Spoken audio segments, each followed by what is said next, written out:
বাংলাদেশে প্রথম বোধহয় অতিরিক্ত শব্দ দূষণ ছাড়া আসলে এই দিবসটা আমরা পালন করতে পারছি শান্তিপূর্ণভাবে। আগে 21শে ফেব্রুয়ারি মানে সেই রাত 12টা থেকে একই গান একই গান একই গান।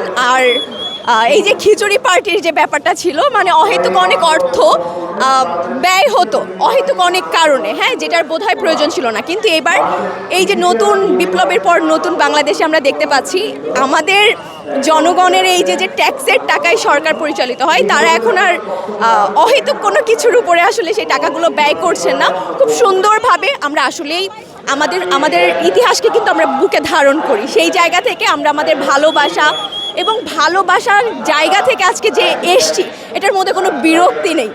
যে সাউন্ড বক্সের অতিরিক্ত সাউন্ড দিয়ে যে প্রচারণাগুলো সেগুলো বন্ধ হয়েছে, তো এটা ভালো লাগছে এই পরিবর্তনটা দেখে।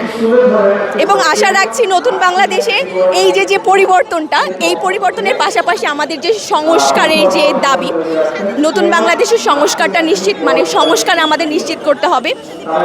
এছাড়া হচ্ছে আমাদের যে চাওয়াগুলো, যে আমরা একটা শান্তিপূর্ণ সুন্দর বাংলাদেশ দেখতে চাই। যে আমার ভাইরা এত মানুষ এই যে এবার 2024-এর এই যে এত মানুষ হচ্ছে জীবন দিয়েছেন, তাদের রক্তকে যেন আমরা কোনোভাবে বৃথা না যেতে দিতে বৃথা যেতে না যায়। এছাড়া আমরা ইতিহাসকে যেমন ধারণ করি, আমরা 24কেও বুকে লালন করি এবং আশা রাখি যে পরবর্তীতেও যারা আসবেন বা ক্ষমতায় থাকবেন তারা এই জিনিসগুলো মাথায় রাখবেন, যে ফ্যাসিস্ট হয়েন না।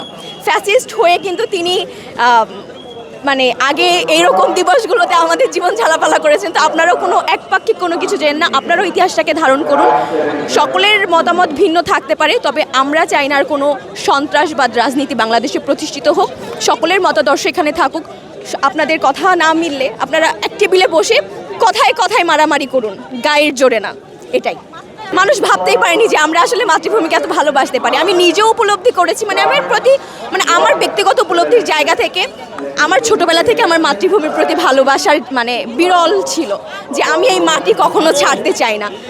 ফেসিবাদ মুক্ত বাংলাদেশ এই প্রথম 21শে ফেব্রুয়ারি, বাতাসে ফেসিবাদের গন্ধ নেই, অবশ্যই ভালো লাগছে। প্রথম প্রহরে আসার কারণ 12টার পর যেহেতু আমি বৈষম্যবিরোধী ছাত্র আন্দোলন থেকে, যেহেতু বৈষম্যবিরোধী ছাত্র আন্দোলন একটা প্ল্যাটফর্ম ছিল, সো সেই জায়গা থেকে প্রথম প্রহরে আসার। অনেক সুন্দর একটা বাংলাদেশ হবে, যে বাংলাদেশে কোনো রাজনীতি থাকবে না, সংস্কার হবে। বাংলাদেশটাকে প্রথমত সংস্কার করতে হবে, বিচার ব্যবস্থাটা ঠিক করতে হবে।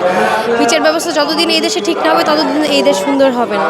বিচার ব্যবস্থা নিশ্চিত করতে হবে। অনেক কষ্টের বিনিময়ে আমরা এই বাংলাদেশটি পেয়েছি, তো সবাইকে অন্তরস্থল থেকে অনেক শ্রদ্ধা। আমরা বিজনেস করি, তো দেন সকালে আমাদের ব্যবসার একটু চাপ থাকে বেশি, তো যার কারণে রাত্রে এই সুযোগে আমরা আর কি শহীদদের প্রতি শ্রদ্ধা নিবেদন করলাম।